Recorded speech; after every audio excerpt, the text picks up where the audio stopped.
kabulastugan, hindi malilimutan ang asaran na merong pikunan, lalo na rin ang unang niligawan, unang kabiguan.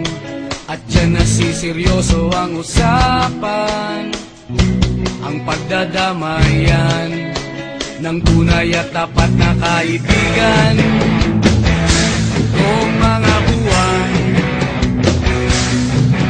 kaibigan, ang maaasahan.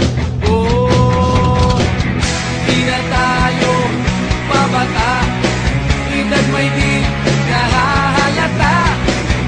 Sa mga trip unti-unti na tayo nagsasawa. Pero kahit ganon, barkadang matatag hanggang sa ngayon. Minsan man magkita, tiyak may kwela, yan ang aking mga tropa.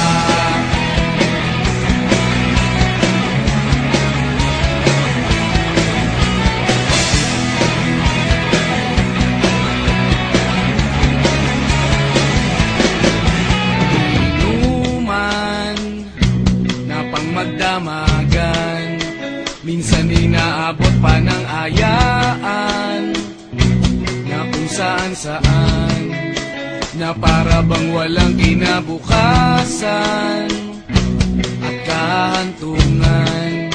At dyan nasiseryoso ang usapan, ang pagpapayuhan ng tunay at tapat na kaibigan.